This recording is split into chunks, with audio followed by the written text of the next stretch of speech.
Salamat po sa iyong karunungan na ibinibigay sa amin. Patawarin niyo po kami sa aming mga kasalanan, linisin niyo kami sa aming mga pagkukulang, at nawa, Panginoon, kayo ang mangusap.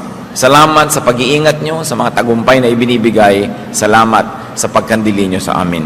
Turuan niyo kami ngayon, at nawa sa pagtuturo niyo, ilayo niyo kami sa mga kasalanan, sa mga kamalian, sa mga panlilito ng kaaway.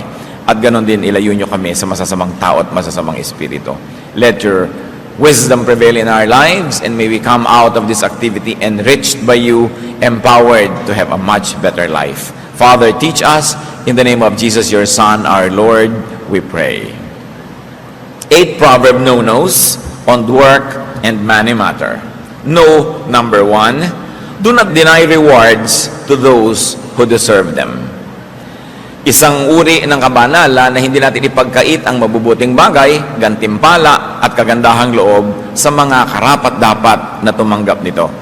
Proverbs 3:27, do not withhold good from those who deserve it when it is in your power to act. Kung kaya rin lang natin, abot kaya natin, ay huwag na nating tatagalan pa, huwag na nating pinahahaba pa ang paghihintay ng mga taong dapat ay tumanggap sa atin ng kabayaran o kaya ay gantimpala. Luke 10:7, for the worker deserves his wages. So unang-una na dapat na mag-isip-isip nito ay yung mga nagpapasahod, nagpapasweldo, yung may mga empleyado. Na huwag nang i-delay pa, kung pwedeng ibigay na, kailangan na ngayon, ibigay na. Huwag nang tagalan pa. At ibigay yung tamang amount sa tamang panahon because the laborer deserves his wages. In Romans 13:8, let no debt remain outstanding. Kung sa gayon, hindi lang mga utang na pinansyal, hindi lang mga babayarin sa pananalapi, kundi pati ang pagbabayad at panunukli sa utang na loob. So that we return love for love. We give back to those who give to us. We smile back to those who smile at us. Sabi, dapat wala kang utang. Dapat lagi ka nagbabayad. So ang ginagawang mabuti sa iyo, lagi mong susuklian at susuklian agad-agad, huwag nag-ipaghintay pa. Do not delay the dispensation of good things. Kuminsan, madali nating malimutan na hindi lang yan tungkol sa pera at pagbabayad ng mga utang, kundi paggawa ng mabuti sa ating mga mahal sa buhay. Kuminsan, meron kang intensyon na i-blow out naman ng iyong asawa, ipasyal naman ng iyong mga anak, o kaya ay pakainin naman yung mga taong may mga nagagawang mabuti sa iyo, pero hanggang gano'n na lang, hanggang plano na lang. One good act is better than 1,000 good intentions. Hindi mo pwedeng sabihin sa isang taong namatay na balak pa naman sana kitang dalawin next month at dala ng prutas. Namatay na eh. Hindi mo pwedeng sabihin sa isang tao na lumayo na ang loob sa iyo, na balak sana kitang ipasyal, mahalin, balak kitang isipin at pag-isipan lagi, pero lumayo na yung loob, hindi mo na maibalik, nahuli. Sabi nga ng mga matatanda, aanhin pa daw ang damo kung patay na ang kabayo. Kaya kung meron tayong mabuting magagawa, mabuting binabalak gawin, gawin na. Una, hindi tayo nakakatiyak na pag ginawa natin yon ay welcome pa doon sa tatanggap yung ibibigay natin. Hindi rin natin alam kung siya'y malusog pa o buhay pa o gising pa, kumpleto pa ang pag-iisip sa panahon na gusto nating ibigay. At hindi rin natin alam kung sa panahon na gusto nating ibigay yon, tayo'y malakas pa o buhay pa. Dapat ibigay na natin agad ang mga dapat ibigay. Proverbs 3:28, do not say to your neighbor, come back later, I'll give it tomorrow, when you now have it with you. Nanghihiram, humihingi, nagpapatulong ang tao, pwede mo nang ibigay, papatagalin mo pa. Kung minsan merong nanghihiram sa'yo ng pera, pero sige, next week, gagawa ako ng paraan, pero kaya mo na ngayon. Pero ayaw mo namang magmukhang dali-dali kang nagkapera dahil baka kaabusuhin. Pwede mo naman sabihin, alam mo, ang tagal-tagal kong inipon-ipon ito, o eto ngayon, na sabi mo rin na hindi naman ganun kadaling maglabas sa'yo ng pera para hindi ka abusuhin, pero hindi mo naman tinagalan pa ang pwede mong ibigay na. Kindness delayed is kindness denied. No? Bakit naman gusto natin at sinasabi sa Biblia na ibigay mo na yung dapat ibigay, huwag mo nang tagalan? Una, dahil mahal ng Diyos yung mga nangangailangan na dapat nating tulungan. Pero huwag nating kakalimutan na ipinagagawa sa atin yon dahil mahal din tayo ng Diyos. Dahil alam ng Diyos na una, lahat ng ginagawa nating mabuti ay aani din tayo. So bakit mo tatagalan ng pagtatanim? Di tumagal din yung pag-aani. Na-delay din yon. At alam din ng Diyos na kung meron tayong mabuting kalooban at ninanais gawin na mabuti, pag hindi natin nagawa at hindi na tayo nagkaroon ng pagkakataong gawin yun, maaari tayong pahirapan ng ating budhi.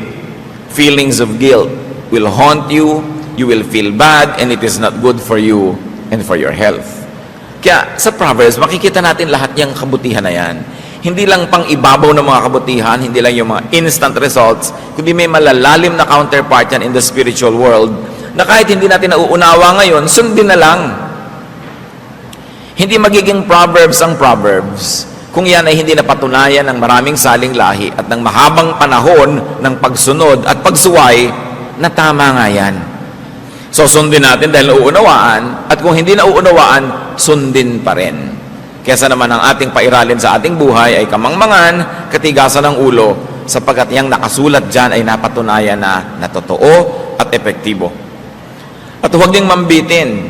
Merong mga anak, dadalaw sa mga magulang nila sa probinsya. Bibigyan naman, aabutan naman pala ng pera. Pero kung kailan aalis na at pabalik na sa Manila. Samantalang, iisip-isip yung matatanda, ano kaya ang bibiling kong ulam? Ano kaya ang ipapakain ko sa mga ito? Magkano kaya ang ibibigay sa akin? Uubusin ko kaya itong nalalabi kong savings dito? Paano kung konti lang ang ibigay? Paano na ako bibili ng gamot ko? Etc. etc. Meron din naman kuminsan, pupunta ka sa isang, inimbita ka na isang church, sa isang kelayo-layong lugar, isang linggo ka doon at kung ano-ano. Mabuti ng mabuti kung yung speaker ay may baon, pero kung kailan aalis ka na at sasakay ka na doon sa bus at saka palang ibibigay sa iyo yung love gift, so hindi ka malang nakabili ng kahit na maruya na pang uwi sa pamilya mo dahil kahuli-hulihang sandali na ibinigay. Dapat kung may ibibigay kayo, ibigay nyo na agad para yung pinagbigyan nyo makapagplano kung paano siya gagastos, kung paano ba siya magtitipid. Huwag nang tagalan. Do not keep people in suspense. It's a very important practical wisdom that godly people should never forget. Another Proverbs no, do not be lazy. Kailangan pa ba naman pag-usapan yan? Pero sabi nga ng marami, ang paalala daw ay gamot sa taong nakalilimot. Kuminsan pinag-uusapan natin, ba't kaya mahirap ang ating mga mamamayan? Mayaman ng Pilipinas, mahirap ang maraming Pilipino. Totoo rin naman kasi maraming taong tamad. Wala nang inisip kundi ubusin ang oras sa pagsasaya, sa pagtulog, sa pagpapahinga, sa pag-inom, sa pagchichismisan, sa paglilibang-libang, pero walang ginagawa na productive effort. Proverbs 20:13, do not love sleep or you will grow poor. Stay awake and you will have food to spare. Natutulog ang tao para magkaroon ng lakas para makapaghanap buhay. Hindi siya natutulog para lang matulog ng matulog at hindi nabubuhay ang tao para itulog lang ang buhay. And very importantly, do not associate with lazy people. Do not reward laziness. Kung minsan may mga kapatid ka na productive, merong mga tamad, pero yung tamad, yun pa ang palahingi, yun pa ang palaasa, yun ang maraming iniisip na gastahan. Kailangan hindi laging sinusuportahan ang mga hilig at mga bisyo ng mga tamad, sapagkat lalo lang silang nasasanay na magpakatamad at iasa ang kanilang buhay dun sa mga masisipag. True godliness will result in industry. It will result in us becoming very, very good and excellent and fruitful workers. Hindi bagay ang tamad sa mga Kristiyano, sa mga sinasabing sila'y anak ng Diyos. Sapagkat sa Biblia, nakita natin na sa 7 araw, 6 na araw nagtrabaho ang Diyos. At sa ika-7, nagpahinga. We've got to earn the bread we eat. We've got to earn the food we eat. Unless we're too old, too young, or too weak, we are not exempted from having to work. Kung minsan din nakikita mo marami mga tao, hindi pa naman talaga mahina, nagre-retire na. Kaya tuloy nabibilis ang paghina. We can semi-retire, we can slow down a little bit, pero habang nabubuhay ang tao, mas magandang productive siya. Naghahanap buhay pa rin. Habang kaya ng isang tao na siya ay kumita fully o partially, dapat ginagawa yon. Hindi yung ambisyon na lang natin. Kung minsan, iasa na lang ang buong panahon ng pagtanda natin sa ating mga anak. Bagamat mabuti, mainam, dapat na ang mga anak ay maging supportive sa mga parents. Mabuti rin na ang mga magulang, habang kaya natin, huwag muna tayong umasa. No? Kasi kung minsan, yung mga anak din naman natin, hindi na mapag-abot-abot ang kinikita nila, pagkatapos mag-aasawa pa sila, magpupundar, magsisimula sa buhay, nakagagapos sila. Minsan hindi na sila makaangat-angat, hindi na sila maka-take off sa dami ng daladala ng mga umaasa sa kanila. Ngayon, mainam lang umasa kung tayo sobrang tanda na nga, o sobrang bata pa lang, o sobrang mahina ang katawan natin dahil tayo may karamdaman. But we should always be productive. At ang tao talaga, pati yung mga brain cells niya, nare-refresh, nare-renew, kung siya lagi nagtatrabaho at na-challenge mag-isip, hindi yung inaagad natin at dinadalian ang sobrang pagpapahinga sapagkat yan ay hindi na nakakabuti sa ating sariling kalusugan. Do not be lazy. And another Proverbs no-no is do not cheat in business. Proverbs 20:23, the Lord detests differing weights and dishonest scales do not please Him. Nakita po natin kung gaano kadetalyado ang Diyos, kung gaano kadetalyado maging ang Biblia, pati yung mga madadayang timbangan, kinamumuhian daw yan ng Diyos. So kung tayo ay nagtitinda, hindi dapat madaya ang mga timbangan. Hindi tayo dapat nandadaya in terms of quantity, in terms of quality, and sometimes in terms of schedules. Meron kang kontrata, dapat mag-deliver ka ng ganong bagay, tapos hindi mo naman sinisikap na ma-deliver at puro ang ino-offer natin excuses. This is not godliness in action. Ang salita ng isang Christian businessman ay isang kontrata na. At liban na lang tayo hinadlangan ng kalusugan, ng mga forces of nature, o mga bagay na lampas sa ating kakayanan, dapat pinaninindigan ang ating mga pananagutan. That we do not cheat in business. That people get what they pay for. Hindi yung dinadaya yung quality, yung quantity, at kung sari-saring mga pagtitipid. Kung minsan, nakakalungkot yan, bibili ka ng bahay na hulugan, ginawa ngang affordable, pero sobrang namang rupok. Maganda lang dahil may pintura, maganda lang yung itsura, pero konting hangin, konting bagyo, konting uga, giba-giba na yung bahay. How can contractors do this to people whose lifetime savings are going into this dream of owning a home or a house? Kailangan people get what they pay for. Marami mga kontraktor, ganun. Puro kadayaan. Dinadaya ang timpla ng semento, dinadaya yung size ng bakal, dinadaya yung kapal ng mga yero, ang binabayad naman ng kanilang kliyente, tama. Hindi yan ginagawa ng mga Kristiyano. Again, bakit? Sapagkat ang itinatanim ay inaani. Pag ang tao naniniwala na may Diyos, hindi siya mandadaya. Sapagkat ang Diyos ang nagsasabi na kung anong itinatanim mo, aanihin mo. So bakit mo magtatanim ka ng hindi maganda na ikaw din ang aani? Another no-no na itinuturo po ng Proverbs, at ito yung madalas nating ulit-ulitin, pero parang hindi nadidinig ng iba, patuloy pa rin silang nabibitag na ganitong problema. Do not be a guarantor. Proverbs 22:26, do not be a man who strikes hands in pledge and puts up security for debts. Merong lalapit sa'yo, uutang ako, pwede ka bang maging co-maker, pwede ka bang maging guarantor, payag ka naman ng payag agad, o kaya nahihiya ka, papayag ka, so napapahama ka ngayon pagka hindi siya makabayad. Ang tanong ng iba, paano po kung talagang gusto ko naman makatulong, at sa lagay, hindi na po ba ako tutulong sa mga kaibigan ko, kamag-anak na nagpapagaranti? Tumulong ka kapatid, hindi masama, pero maging handa ka na magbayad. Kasi pag nag-guarantee ka, ibig sabihin nun, hindi ka lang pumipirma doon. Sinasabi mo, pag hindi ka nakabayad, ako magbabayad. Pagka hindi mo na kayang magbayad, ako ang magbabayad. O kaya kaya mo pero tumakbo ka, ako pa rin ang magbabayad. At handa kang patawarin yung tumakbo sa utang niya at ikaw yung napahamak. Pag handa ka sa ganung mga bagay, okay, mag-guarantee ka. Pero kung sasama ang loob mo dahil ikaw yung nagbayad, magkakagalit kayo dahil hindi niya nabayaran, huwag ka nalang mag-guarantee. So guarantee, yes. Be a guarantor, yes. But be ready to pay. Be emotionally, spiritually, and financially ready. Para kung sakaling nangyari, handa ka na, sabi mo, talagang ganun, pumirma ako, so akong magdusa dito. Dahil noong pa man niyakap ko na yung pananagutan na kung hindi niya ay tumabayaran, ay babayaran ko.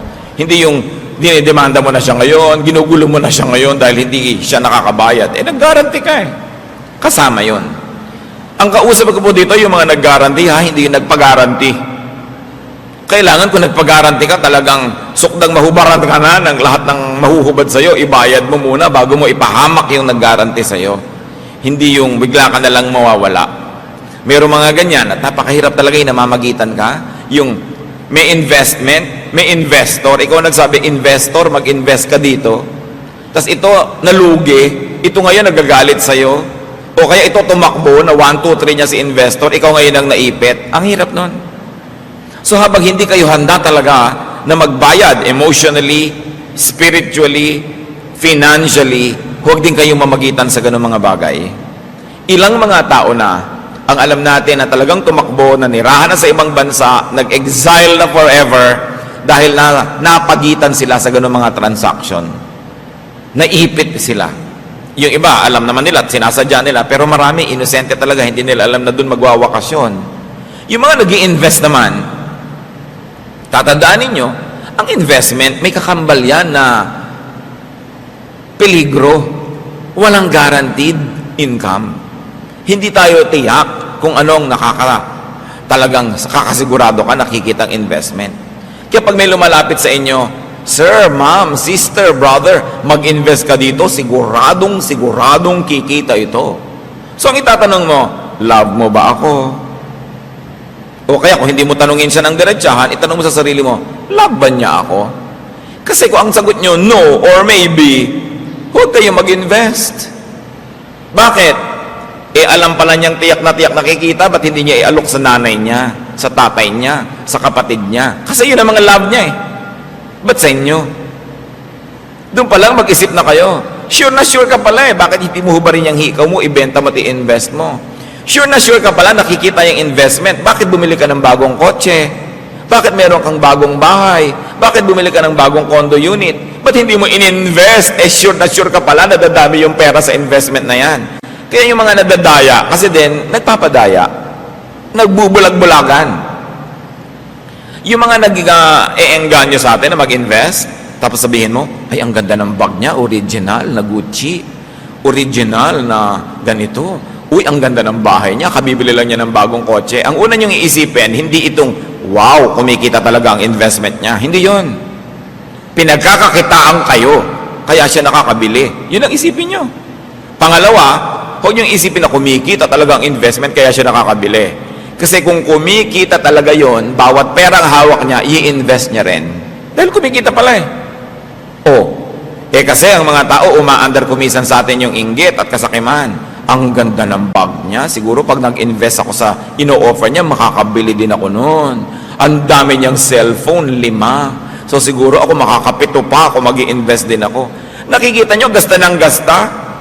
Pakakaulit-ulitin ko, kung nakakatayak siya sa investment na ino-offer niya, hindi siya gagasta, i-invest niya yung pera doon. Pero ba't siya gastos ng gastos? Kasi meron siya mga nadedenggoy na mga tao.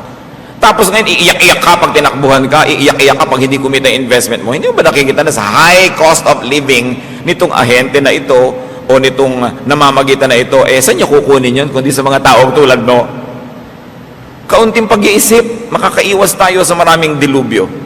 So do not be a guarantor and do not believe people who always guarantee. Lagi akong may doubt sa ganyan. Yung nag-a-apply na driver, kaya mo ba na drive-in tong ganito? Opo, kayang-kaya ko yan. Pagka sinabi yung kayang-kaya, mag-doubt kayo.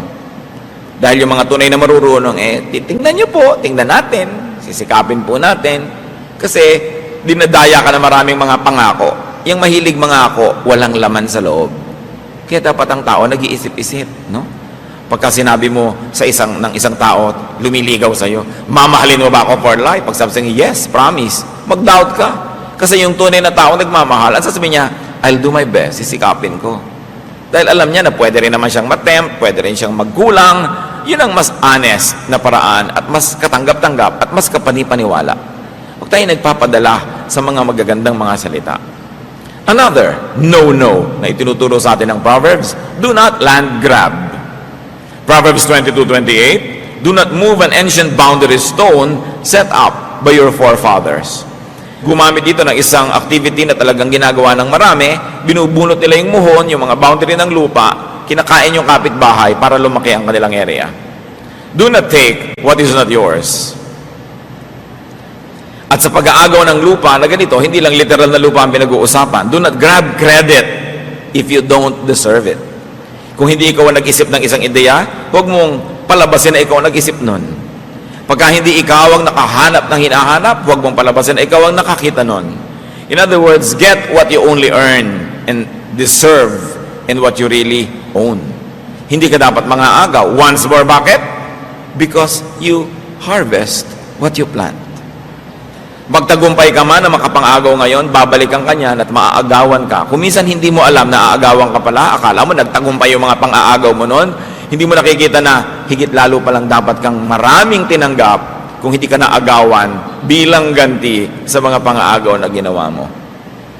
Lalong-lalo na huwag na mga agaw ng asawa ng may asawa.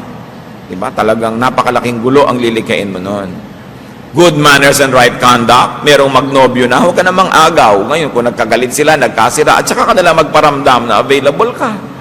Pero yung magkasama na, may usapan na, guguluhin mo pa, pang-aagaw ang ganyan mga bagay.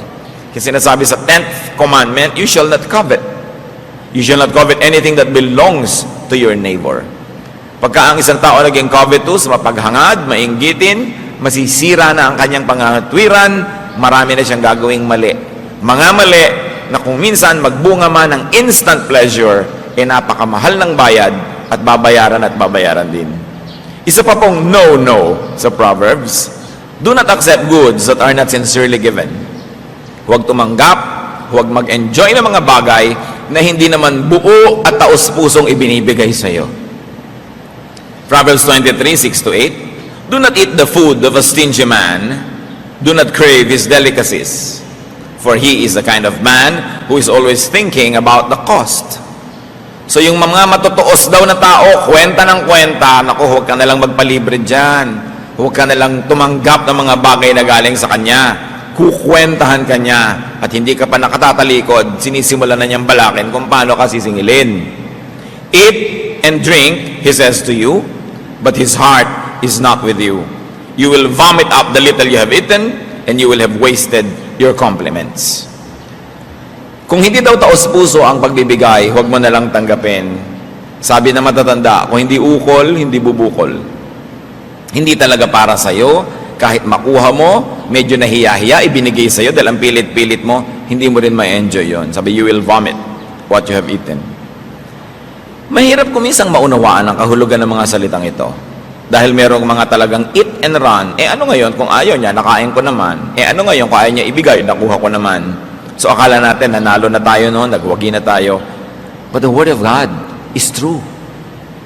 And the wisdom of the Proverbs has been tested by the years, in fact by the thousands of years.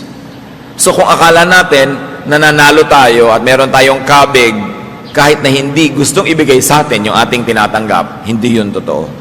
Do not take what is not given from the heart. Even affection, even gifts. Pagka hindi sincere, it will not accomplish for which you think it was meant to be given. It's a spiritual law. And if it is mysterious, we do not know how to obey, we don't know why we should obey it, just obey anyway. Sinabi kasi, pag alam mo na pabalat bunga, huwag mo nang tanggapin yung iniaalok. Pag alam mong napilitan lang na isasama ka, yung lalakad na sila, biglang nakakalat ka, ay, sama ka. Wala ka naman sa plano. Huwag ka nang sumama. Kalabisan ka doon. Una, maaagawan sila ng kasiyahan dahil mayroong element na nandun na hindi naman nila inaasahan nandun. At ikaw man, hindi ka naman lubusang masisiyahan dahil alam mong hindi ka talaga kasali. Half given. Maraming ganyan. Kahit yung mga sexual favors na kinukuha sa through sexual harassment, yung gusto-gusto mo ang isang tao, empleyado mo siya o may kapangyarihan ka, tapos pipilitin mo siya, hinug sa pilit. Kaya mapait daw yan, sabi ng mga matatanda. Huwag na lang, pagka hindi talagang suko at ibinibigay ng lubos, ano man yon, huwag mong ipilit. Huwag ka nagnanakaw ng halik. Diba? Kung hindi ka naman talaga hinahalikan, huwag ka magnakaw ng halik, kamumuhian ka lang. Makakainisan ka, maitutulak ka pa. At magtagumpay ka man, dun sa moment na yon, hindi ka na makakahalik uli. No? Napaka-importante yan. Tulad ng marami sa ating mga kapatiran, Pastor, pakis. Ano ako, artista?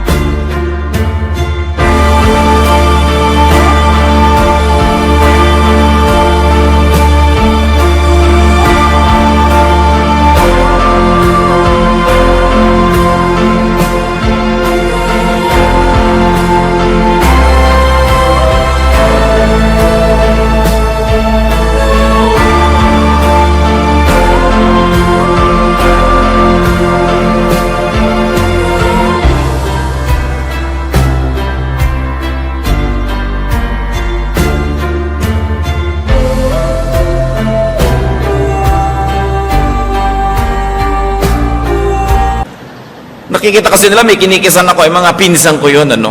Mga kamag-anak ko, mga kaibigan ko matatalik. Ngayon, kung hindi tayo ganun, huwag na kayo magpakis. Diba? Dahil, hindi naman dapat pinaggagawa yan. Nagbo-volunteer ka kung gusto mo, pero hindi yan bigla na lang inaagaw, bigla ka na lang dinagit, no? At naskoran ka na. Nakakahirap ng loob. Ano man yon? Pag sa hindi ibinibigay sa iyo, hindi kusang ibinibigay, huwag mong mithiin. Mapakla, mapait ang bunga ng nakaw. Akala mo lang masarap yon, pero sabi sa Biblia, may bayad. Madalas ang bayad, hindi natin alam. Nagbabayad pala tayo. Kaya pala kahit kung minsan anong gawin mo negosyo, hindi mag-click. Kaya pala kung minsan, ang sama-sama lagi ng pakiramdam mo, o laging mali ang nangyayari, o parang wala nang tama na mangyari sa buhay mo, nagbabayad ka pala. Pag lagi nangyayari, isipin natin, ano kaya, Diyos ko, ang mga utang kong di ko alam na utang ko pala, binabayaran ko tuloy. Bakit mahalaga na malaman natin kung ano yon? Para huwag na nating tuloy-tuloy pang gawin ang hindi dapat. Para matigil ang mga bagay na hindi dapat dumadating sa atin, pero dating ng dating, dahil tayo rin naman kasi yung humihimok na dumating yun sa buhay natin. Another no-no, do not exchange the truth for goods, for money, for material gain. Parang kung minsan, hindi na ganyan ang takbo ng panahon. Nabibili ang mga witnesses, nababayaran, pati mga hukom, siyempre hindi lahat. Pero nililimot na ng tao yung mga katuruan na huwag mong ipagpapalit ang katotohanan para lang sa pera, para lang sa material gain. Why? And why not? Because God is truth. Even Jesus is truth. So when you compromise the truth for material gain, you're actually abandoning God. You're abandoning the very concept of God, and you're abandoning the very, very character of God, and that God is truth. And that godliness means truthfulness. Proverbs 23:23, buy the truth and do not sell it. Get wisdom, discipline, and understanding. Dapat yata nakalagay yan sa malalaking mga letra sa ating mga hukuman. Dapat nakalagay yan sa malalaking mga letra sa ating mga government agencies. Kahit sa mga churches, kahit saan, buy the truth and do not sell it. Sasabihin natin, hindi ko naman sinesell yung katotohanan. Totoo. Pero kung minsan, kinakampihan natin yung makapangyarihan kahit sa sinungaling, we are selling the truth. We are selling out on our truthfulness. Kung minsan may naaaping isang tao na makatotohanan, makadiyos, hindi ka nalang kikibo. Kasi yung nang-aapi, makapangyarihan, may pera, o may napapala ka sa kanya, that is a way of selling the truth. Nabebenta ang katotohanan, nabibili ang tao. Nagbubulag-bulagan siya sa kasinungalingan, o siya mismo ay nagsisinungaling, o hinahayaan niya na umira lang kasinungalingan dahil meron siyang napapala sa pagbubulag-bulagan at pagbibingi-bingihan. Pero isang uri ng pagtataksil sa Diyos, sapagat ang Diyos ay katotohanan. Ang mga taong makadiyos ay mabubuhay sa katotohanan, anuman ang maging halaga nun na dapat niyang ibayad. Kaya sabi, buy the truth. Meron kang ipapalit. Kung minsan hindi ka na-promote kasi truthful ka. Kung minsan hindi ikaw naging paborito kasi honest ka. Pero sabi niya, buy the truth and do not sell it. God is on your side when you do this. And we know that godliness is not always about instant gratification. Na ang tunay na mga kasiyahan sa piling ng Diyos ay hindi laging bigla-biglaan, kundi dumarating sa pangmatagalan in the long run when you run the race and finish it. Hindi tayo dapat mainipin sa gantimpala, lalong-lalo sa gantimpala sa mga nabubuhay sa katotohanan. Yung mga bigla-biglang mga gantimpala at mga sarap sa buhay, kadalasan, si Satan na may offer niyan. Enjoy now and pay later. But the Lord and godliness is about building things up for the long haul, for the life that is way, way ahead. Hindi yung mga bigla-biglaan lamang. Sabi nga sa Tagalog, ditong Proverbs 23:23, hanapin mo ang katotohanan, karunungan at unawa. Pahalagahan mo ang mga ito at huwag pababayaang mawala. It is a spiritual law.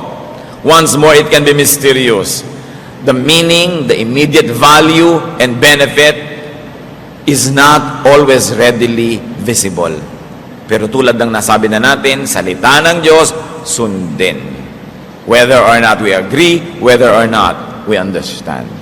Marami pa pong sinasabing no, no, no sa Proverbs, pero huli sa pag-aaralan natin ngayon, do not enjoy now and pay later.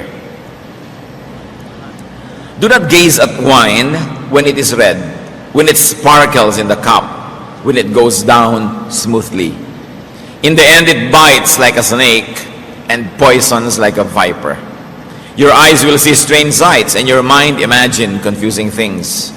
You will be like one sleeping on the high seas, lying on the top of the rigging. They hit me, you will say, but I am not hurt. They bit me, but I don't feel it. When will I wake up so I can find another drink? Huwag daw mabuhay sa paglalasing. Maraming mga equivalent yan. Do not be high on alcohol. Do not be hooked on drugs. Do not be addicted to artificial intoxication. Sabi yung alak, masarap inumin, masarap sa bibig, masarap lunukin, pero ang sipa, later. Kaya pa nating maintindihan kasi yung mga wine na ginagawa sa Mediterranean areas, sa Israel, sa Greece, sa Spain, sa Italy, yung sa mga area na yan, yung wine talaga masarap sa bibig. So, pwede ka talagang masarapan, uminom ng uminom, tapos bukas, ang sakit ng ulo mo, lasing ka. Nung lasing ka pala, sinaksak mo yung kumpare mo, sinaktan mo yung asawa mo, sinunog mo yung bahay nyo, binusan mo ng kumukulo mantika ang anak mo nung bangag ka, tapos paggising mo, nagdurusa ka, pero maya-maya, naghahanap ka na naman ng bagong fix. Paulit-ulit lang ang ganito mga bisyo. Pero tulad ng nabanggit, mas madaling maintindihan yung umiinom ng masarap, tapos nakakalasing pala at masakit ang ulo mo later. Pero yung mga iniinom ng marami nating kababayan, hindi nga masarap Ang pait. Kailangan pa ng chaser. Diba? Kailangan pa ng pulutan para medyo malimutan mo yung guhit sa yung lalamunan. Kaya pag may mga tagayan, ikaw, ay nakainom na ako. Ikaw naman, nagtutulak-tulakan actually kung sinong iinom. Pero bakit nag-uumpok-umpukan para mag-inuman? What the verse is saying is, do not exchange a morning after headache for a besotted sleep. Huwag ipagpalit, no? Sa konting sarap sa pag-inom, yung bukas may headache ka, may problema ka pala, meron ka palang gagawin na hindi mo nagawa, meron ka palang hindi mo dapat gawin na siya mo namang nagawa. Do not let the devil take tomorrow just so to have a good time tonight. Do not sacrifice long-term for short-term pleasure. And do not rest now and then work later, because you did do your work at the time that you should be doing it. Plant first. Do the right thing first so that you will harvest at the right time. Isa yan sa mga dapat nating laging tandaan. Lalo sa ating kultura. Lagi nilang nagiinuman ng mga tao. Bakit naman yung mga tunay na lalaki hindi na makapagkita-kita ng hindi nalalasing? At hindi naman titigil uminom hanggang hindi lasing. Sana uminom lang ng kote tapos tumigil na. Pero hindi, talagang 8 cases ng beer. Talagang hindi sila titigil hanggang hindi mga lango. Talagang hindi titigil hanggang hindi sila nag-aaway. Ang dami-dami naman magkakasundo nung nagsisimulang inuman, tapos mamaya nagsasaksakan na pala. Paano? Weak characters lean on strong drink. Yung mga duwag, hindi makapagsalita kundi lasing. Yung mga mahihina ang loob, hindi makapagtapat kung hindi lasing. Kailangan pa nilang lasingin ang mga sarili nila, tapos tatawagin nila yung sarili ang tunay na lalaki. Kailangan mong malasing para ka tumapang. Anong tunay doon? Kailangan nating i-review yan, kasi tuwing na lang may fiesta, tuwing na lamang may birthday, tuwing na lamang may okasyon, lagi na lang hindi nawawala ng pasyente sa ospital pagkatapos, kasi may nagsaksakan ng basag na bote, may nag-away, at tuwing may naglalasing na mama, may ninenervyos na ginang. May ninenervyos sa mga anak sapagkat ang kanilang papa-papa na ang bait-bait pag nalalasing nagiging halimaw. So bakit kailangan gawin ang mga bagay na ito? Paulit-ulit na lang. Tingnan ninyo, generation to generation to generation, yung mga tatay na mangiinom, nagkakaroon ng mga anak na mangiinom, nagkakaroon ng mga apong mangiinom, na usually pare-pareho naman silang nakalugmok sa kahirapan, pare-pareho mga lubog sa utang, pare-parehong walang maging bunga ang buhay, hindi pa rin natuto na dapat baguhin ang paraan ng pamumuhay. Kailangang tigilan ang ganito mga bisyo. So work, business, money matters are very important elements of life. Kaya nasa Proverbs, kaya nasa Biblia. The Bible, and now very especially the Proverbs, teach us on work ethics. Teach us on the way to a good life. They teach us values concerning money, business ethics, work ethics. Because spirituality should also be concerned about the here and now, about concrete realities. So we should learn from the Proverbs. Ama namin, salamat sapagkat marami kayong mga itinuturo. Yung iba alam na namin, kaya lang kailangan laging sariwain dahil nalilimutan din naman kahit alam. At yung mga iba, hindi masyadong madaling maintindihan. Turuan mo kami, Panginoong, unay unawain ang iyong mga pinagbabawal na ito. At makita namin yung karunungan mo kung ba't ito'y ayaw mong gawin namin sa buhay.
Bao đêm đợi chờ mưa rơi, lòng cháy vơi như gió biển khơi, cánh chim bế nhau tung bay, người đầu hay ta không oán trời. Bao năm tình yêu chưa phai, giờ chia hai đôi lứa lạc nhau, lối gió số phận đã không an bài bền lâu. Người đi về đâu sao em không lưu luyến nữa, ôm thêm bao nhiêu đắng cay, không chỉ sau này mình còn gặp được không.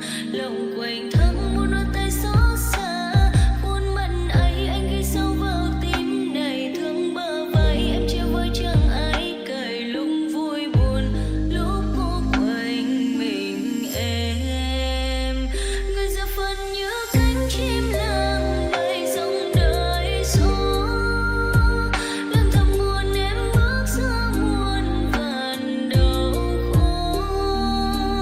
Từng là đàn thôn nữ ngoan hiền mà vạn người mẹ, giờ thì còn thân xác hoa tàn người đời trẻ.